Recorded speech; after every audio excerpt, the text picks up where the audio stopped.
it's Coach Tori, and this is Raising Runners. We talk running, fitness, mental health, and so many more topics. As the founder of a youth running program, I approach all of our conversations with our youth athletes in mind and kind of have a focus around those things. But as you will see, we are finding that all of these topics relate to runners and people who like to move and do fitness or anything like that. Relates to everybody. Check it out.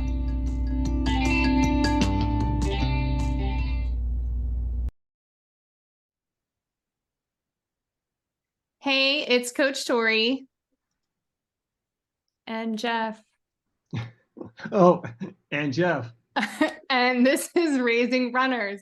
And today we are joined by an amazing staff from Ripple Ranch Recovery. We have Sam. I should have asked how to say your last name. Is it Ribeiro? It's super close. Ribeiro. Oh, okay. I just added a little extra flair to it. Absolutely. Hey, Sam, how's it going? It's going really well. Thank you for asking. How are y'all? Great.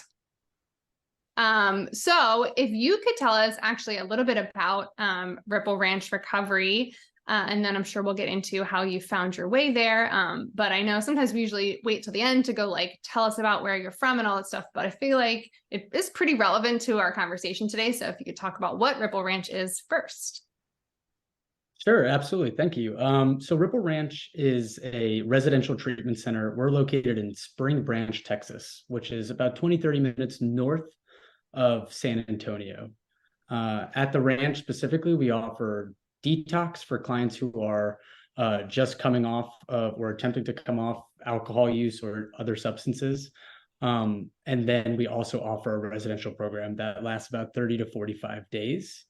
We're situated in a really great spot. We're on a 20 to 25 acre ranch. So there's a lot of room. There's not quite running trails, but there are some good walking trails. They're a little technical.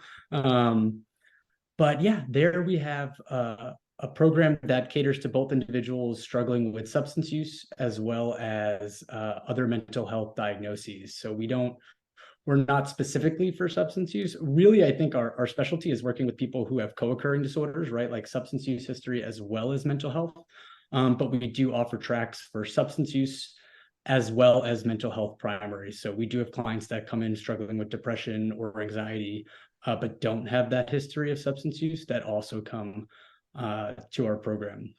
And I think for that reason, we're really a clinically driven program. You have programs that incorporate Alcoholics Anonymous or other 12-step or peer-led programs. And we certainly do expose to that and have groups come in, but really our main focus is clinical groups and individual clinical sessions with clients.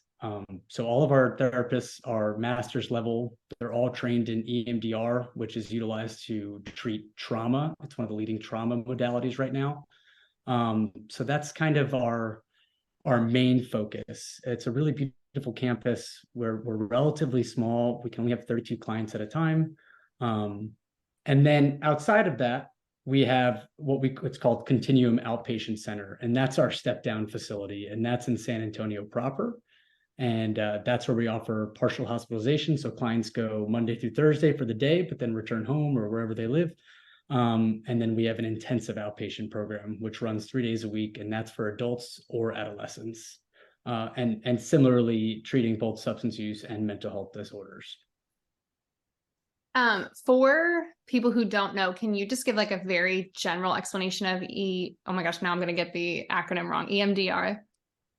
Yeah, I won't go into details because there are better people to do that. But it stands for eye movement desensitization reprocessing.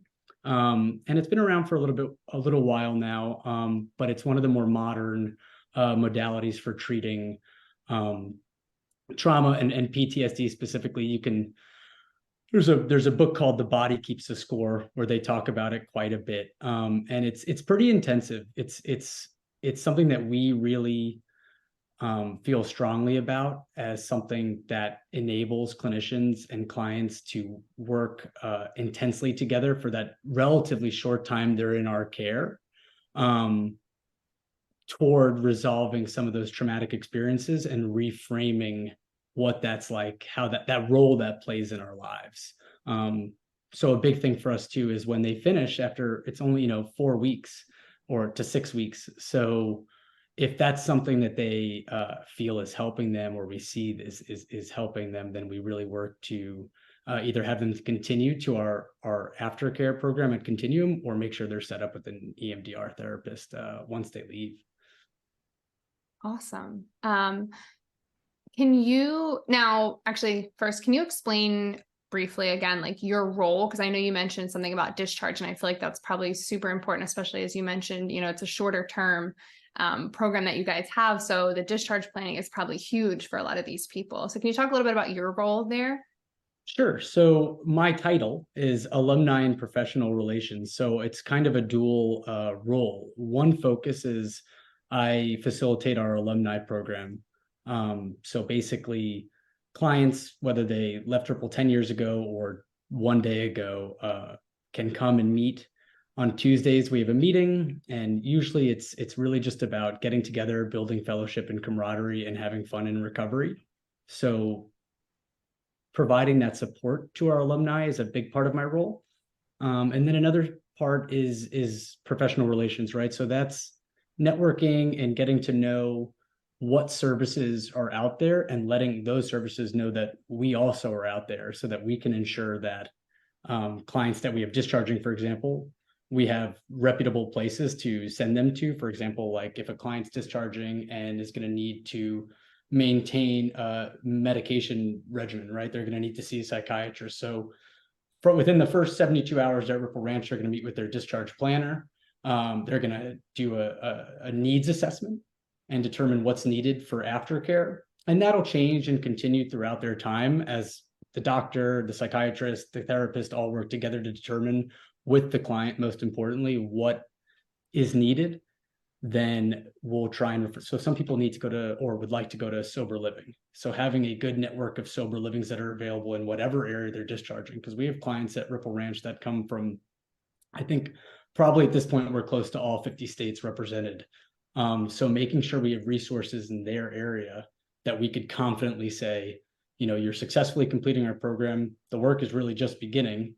Here are our referrals, and then we're going to work to set up the appointments before they leave. We're not big on saying, here's a sheet of people to call to set up an appointment. The case manager is going to sit with them and say, let's call this psychiatrist, get an appointment going. And that's kind of our philosophy on that. Yeah. Well, I always talk about how big community is in running, and, that's like all I ever talk about, I feel like. But it's so important in these kinds of things too, is like, yeah, you're giving them tools, but you're also helping, people as they are transitioning, because it can be so hard. I worked in residential treatment for children though for a long time. And yeah, that transition process, and even if you do all these steps to set them up, it's just like, it can be really scary to go from one place to the next to not have the same resources that you were successful with. So I love that you guys are doing pretty much, seems like, everything you can to make sure no matter where they're going, whatever state they're from, they have tools to be able to continue to keep their recovery going. And because I segued into running, because I talk about running in community, you mentioned, which I was surprised. I don't know why I was surprised, but I'm like, if people don't usually start with like, I'm a runner, I'm like, oh, this person's probably not a runner, but you mentioned you run. So can you talk a little bit about your running journey? Like how you got into running? Were you an adult runner? Were you a runner all your life? When you started, what you do now? Absolutely. Yeah. So, I mean, I did a little bit of track in high school, but I was a pretty non-competitive track athlete, as I am a non-competitive runner today. Same for all of us. But I definitely had I did the 2 mile in high school, and I really enjoyed that. I think probably leaving high school, my longest distance was 4 or 5 miles. And I grew up in New York, but on a boardwalk. So we had this 4.2 mile there and back boardwalk. So I think that was kind of the standard distance for most people who lived in that area. You get in your 4.2 and go to work or whatever it is. But about 4.5 years ago, I got sober, and I came down from New York to Texas to do that. And shortly after my time in residential treatment, I I don't really know what happened. I started feeling this desire to like take better care of myself. There were these changes happening, right? I was heading down a different path, and I kind of thought back to positive experiences I had in high school and some in college where I ran as part of like my daily routine. So sometime in, I guess, mid 2019 or end of summer 2019, I started running. We live really close to a park here that is beautiful. It's along a greenway that has, I think, 30 miles of connected paved trails, but the park itself has an 8 mile loop, and it's really beautiful. And I just started going out there, and I think it was pretty early on, after 3 or 4 weeks. As much fun as I was having, I wanted to set some sort of parameters to my running. So I looked at what races were coming up, and I somewhat foolishly decided to run or sign up for, at that time, the Austin Marathon. Uh, and so I did it with 3 months before the marathon and started training, and it was a laborious process as somebody new into that level of commitment. But I ran that slowly with one of my best friends who I went to treatment with. So it was this beautiful camaraderie experience, and we'll be returning this year for our fifth race in Austin, but only our second full. We've been running the half every year since then. That's a little bit more feasible. But yeah, since that point, it's been a really big part of my life, my recovery, my wellness as a whole. I've run probably 9 or 10 half marathons in that time, and then I ran a marathon in St. George, Utah, which was a spectacular experience. Um, yeah, so that's kind of my running journey. So I'm probably a 4 or 5 time a week runner, and I'm gearing up to start training for Austin come October. That's awesome. Hey, that's a good transition into mental health and physical fitness. There's a link to positive outcomes. If someone's physically active, they tend to have a lower mental health um, issues in their everyday life. Is there, from your experience, how do you motivate an individual who's coming in with a depression to go out, like you said, like you just went out and signed up for a marathon? So, like, how do you motivate someone to do that from a clinician standpoint? I know you're not necessarily a clinician, but Yeah, I think that's it's a good question. I think that someone in this case, I think, for one, showing them some data on this, right? Like, there's a lot of science now that shows a lot about our brain chemistry and our body chemistry and how we react to physical activity, and how beneficial it can be. And I'll segue quickly and then come back to it. At Ripple Ranch, we have a program called Recovery in Motion that comes 3 times a week, and we alternate that with yoga. So most days of the week, there's some movement involved for that reason, because we know that it can be beneficial and it makes people feel good, particularly in the morning, right before the day starts, to get in some sort of workout, get your body moving, um, is really important. We believe, and I believe. But I think on like a one-on-one level, to motivate someone to do that, I mean, if they have the interest, is offering to do it with them.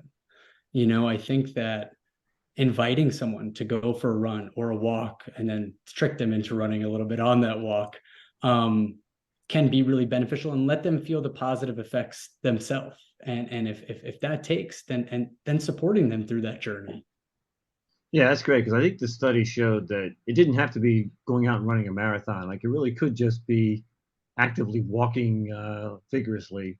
You get the same benefits as you do with running. So Absolutely. I think that if we can all get out there for 30 minutes a day, whether that's a walk, the Stairmaster, a bike, whatever, particularly, I will say that I think adding nature to that, right? Being outdoors, getting sunlight, is really beneficial as well. But just moving your body, even if it's just for 30 minutes, at really any level of intensity that you can motivate yourself to do that day, um, can be really helpful. yeah, it sounds like your organization is probably a little bit more maybe progressive than a lot. From what I've read, it sounds like there's some resistance at the clinical level to recommending physical fitness for, or at least helping an individual get to physically active.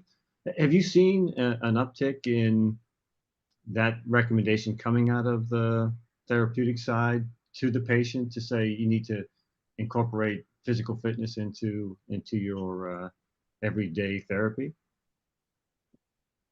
I couldn't say for sure, like if I see an uptick on individual therapists recommending that, but I can speak to the overall San Antonio community and Austin as well. These are kind of the communities that I work within. And it seems that physical activity is more prevalent in mental health spaces. So I would guess that the answer to that question is yes, right? I mentioned the organization called the Recovery in Motion in San Antonio. There's another organization in this general Central Texas region I think it's called Active Recovery Coaching. There's a lot of programs now that are incorporating it into their clinical group schedules. And I think that says a lot about, it's a far cry from where we were in the past where that wasn't incorporated at all. Maybe yoga, which is extremely beneficial, I think so as well. But a little bit more movement, which I think is really cool. It sounds like also the area that you guys are in is beautiful. You mentioned like the walking trails and all of that. We had recently interviewed ultramarathoner Brian Ellis, and he mentioned a study, I still haven't looked it up, but about, was it hugging trees or something? Like actually there's something on the trees give off something that can like positively affect you. Is there an element, and again, I don't actually know because I didn't look into it yet, but is there something with like having your facility in such a beautiful place with all this nature, like that actually is positively affecting the people who stay there? I think so, but that's just my opinion. I think that having that, the feedback I get so often from clients who are discharging or clients I touch base with after they've discharged is that space is it's very conducive to healing. And I think that there is something to be said about leaving kind of the hustle bustle of our daily lives, especially if we're actively using drugs or drinking, but we're going to work and we're caring for our family one day, and then the next day you're checked into an inpatient facility that's on sizable acreage with no highway that you can hear or see, and you could see the stars at night, and you see animals, and you have walking trails. It's I think removing us from the hectic existence we're living and giving us a serene place to heal. In that what's ultimately a really intense 30 to 45 days, right? Like you're trying to accomplish and unpack a lot in a short amount of time. So in my opinion, being in a place that you have some space to do that can be really beneficial. Do you deal with, I guess, children as well as adults, or is it strictly adults? So we do, but only on the intensive outpatient level. Our residential facility is 18 and older. We just recently initiated a program that serves individuals that are 13 to 17 years old. And I'll say a big part of that is, we meet twice during the week and then once on Saturday mornings. And that Saturday morning group is largely physical / experiential. So either we have that same organization I've mentioned a couple of times come and bring workouts, or we take them to the park and hike 4 or 5 miles and experience nature and kind of have a little fun, feel a little bit more relaxed than being in that clinical setting of a group room or classroom kind of setting, and kind of bring the therapy to other places, Yeah, and is the therapy the therapy protocols for men versus women different? I would imagine youth versus adult are, but is men woman differences as well? I think the main thing that we try and do in that regard is we have groups where we separate men and women, and that's predominantly just to allow for at least a feeling of a safe space, right? So process group is a time where clients have the opportunity to share what's going on, what they're feeling, and have feedback from maybe their peers or have feedback from the clinician. And we will oftentimes separate men and women in those cases, because sometimes there's complex trauma around from women toward men or men toward women. not that there aren't trauma that can exist within those groups, but having that opportunity to speak more freely, hopefully, is something that we do to kind of employ that. Switching gears a little bit back to running, only a little bit because we're going to mix it together. In your either personal or like work professional experience, because we've talked a lot about, and I mentioned when we first got on, that especially in like the books that are written or really successful endurance athletes, they mention either addiction in their families or overcoming their own addiction, or, you know, some kind of mental health crisis that has helped usually propel them into their success. Have you found that to be true, or do you think that like totally makes sense for whatever reason? Or is it kind of just like they found their why and they're now explaining it that way? I think I think it's an awesome question. I think there's a lot of things. I think one, like runners, I think, are famously outspoken about running. So when you combine like what running has done for us, combined with what maybe mental health treatment or what experience we've had, we can be really vocal about the positive effect that running and endurance sports have had with us. But I think that there's a couple things I've thought about recently, kind of in preparation for this. I think one, like especially in recovery, but be it from substance use or mental health, I think that when we're moving on that right track, right, like our life is kind of coming together, we're trying to do the next right thing. We find that routine is really helpful to us, and having like a daily physical routine or running routine can be really conducive to busying ourselves and calming the mind. So I think that for that reason, there's an ability to kind of seamlessly move into running and add that to part of our life. But I think combined with that, you know, something that's very cliche, but I think very true in recovery is that, right, the ultimate goal is a healthy life, right? Maybe abstinence from a substance that you've been using, or maybe it's an absence of symptoms or a decrease in symptoms of whatever mental health issues we're dealing with. And something that is said often is, right, like you can only take it one day at a time. And that one day at a time, when you string it together, kind of amounts to what this long-term goal is. And I find that running is really similar to that, right? Like, let's say you have your standard 4-month running plan, right? Your Runner's World, download it. Like, here's my plan for the next 4 months. And in the end, your goal is to complete a marathon, right? Because you're not really competing for it, but we're just trying to complete it, right? That's the ultimate goal. But we can only do that by going one day at a time, waking up, finding that motivation to get out of bed. Some days it's hard, some days it's raining and it's cold, you know, just like sometimes we have struggles in a given day in our pursuit of recovery. But you string together enough of these good running days, and you find yourself in that ultimate goal. And I think people in recovery, when they start doing well, start feeling good, and they want to see what else they can do. You see a lot of people go back to school, start new careers, form better relationships, right? Really change their life. And I think there's something to running, and I'm sure the same is for cycling, I think would be a good example, where people take to these pursuits because you spend a long time feeling not very good, and then you start feeling good, and you're like, wow, you know, what can this body do? What can this mind do? So those are like a couple of correlations I could think of between that on a personal level. With that, because I think a lot of us runners at some point, we either are this person or we've known this person that has no balance in running, right? They're just 100 all in, can't stop talking about running, like you mentioned. If they miss a run for some reason, they're completely a mess, like have lost any sense of I am a person outside of running. And I imagine, you know, with, you know, residential treatment and all those things, like finding balance just in general is important for us to have like a happier, healthier life. So are there things that you guys help with, especially upon discharge, of like, maybe in this setting, balance is easier. Once you go out there in the world, it might be a little harder to help people find balance? Because I think us runners could benefit from that, you know, just in general. Yeah, absolutely. That's a great question. I think that like a huge part of that is boundaries, right? Like we have a group every week dedicated to boundaries with different themes and curriculum.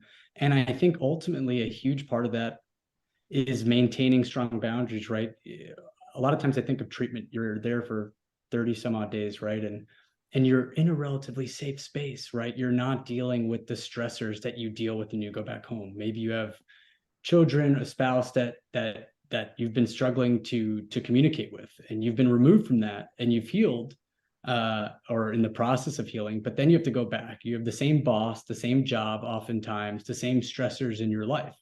So how do you not let that overwhelm you to a point of taking a step backwards? And sometimes you're gonna, and sometimes you will. But I think something that we work on is helping people feel confident in setting boundaries with their loved ones, with their work-life balance, with their, if they're really into running, with that balance of running, so that they can not overload in the stress that it is to go back to life, because it's hard. Recovery is a journey, right? And it's a lifelong pursuit, right? Any day things can change, and it's kind of about where you're at and what you could lean back on as your coping mechanisms, as your safety in that. And a large part of that is making sure that your relationships are as healthy as can be, and making sure you can identify when there's not a healthy relationship and have tools to navigate that. And that's certainly something that we work on. We see clients twice a week with their individual therapist, with the hopes of being as intensive as we possibly can. I mean, ultimately, what the clients come forward with as they're presenting problems is what we're going to work on with them. And I'll say that almost always a reminder of the importance of boundaries, and working on that is a huge part of what we work on with folks. Yeah, it's probably worse things to be obsessed with besides running, I suppose.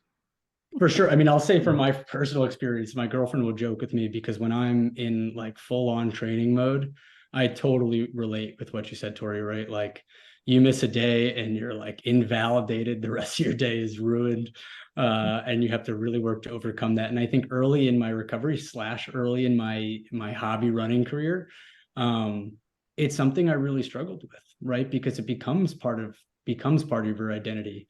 And I think for me, finding that balance is largely comes in one, listening to my body, right? Because there's some days I've gone and run on swollen ankles, and it's really not conducive to the long-term goal, right? Re-injuring something. But then I'm thinking, oh, but this is such a big part of my recovery. I need to go do this.